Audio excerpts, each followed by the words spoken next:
So here we have the Ford Focus Titanium X on a 17 plate. I'm going to show you around the outside of the car first of all, and then we'll hop in and I'll run through a few controls on the inside. But from the outside you'll see it's a 5-door car with alloy wheels and tinted windows around the rear. Let's start off inside the boot and then work our way around the rest of the car from there. Just briefly before climbing in, I think it's well worth seeing the interior from this exterior point of view. As you can see, you get full leather interior. There's plenty to run through on the dashboard, so let's hop in and we'll do that now. Okay, so we're going to start with the dials. On the left-hand side, we've got the rev counter, and on the right-hand side, the speedometer.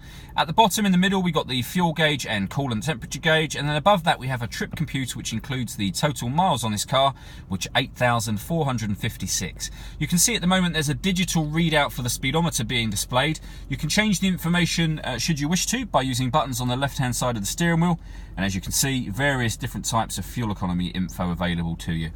The buttons I was using a moment ago are these on the left. Directly below that, we've got cruise control and speed limiter.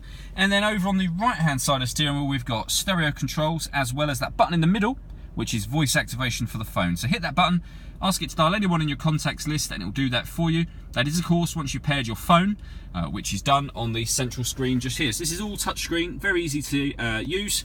You'd hit add device to pair your phone. With regards to music, there's a lot of ways of listening to it in this car. So you've got FM and AM radio, as well as DAB digital radio.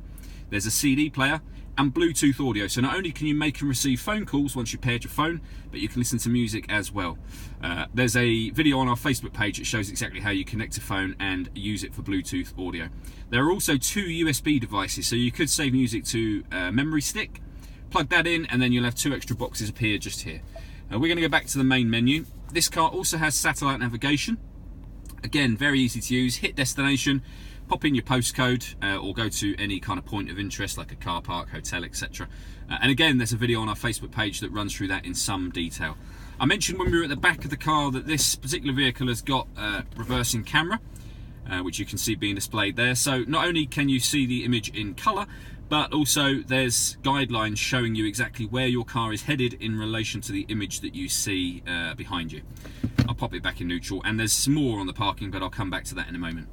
Beneath that, we've got the CD player, and then directly underneath that, we've got the dual zone climate control. So you can adjust the temperature independently on the left and right hand sides of the car using those 2 dials.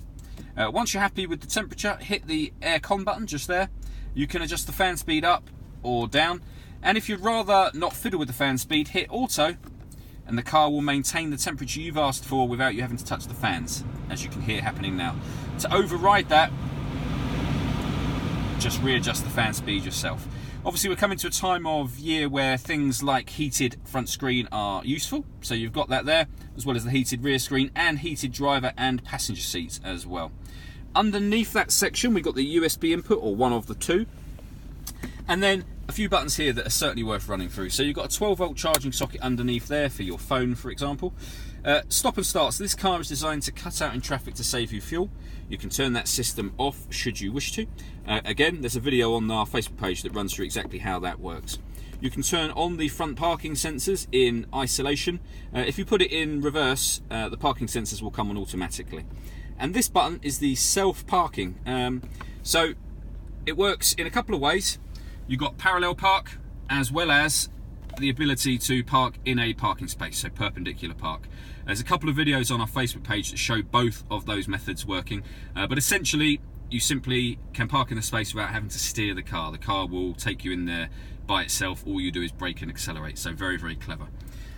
Finally, you have a 6-speed manual gearbox, and then all the way back in the central armrest, a second 12-volt charging socket and that second USB input. All that leaves me to say is thank you for taking the time to watch this video. If you'd like to come and see the car in person and have a test drive, please feel free to call any of our MJA sites. We'd love to hear from you soon.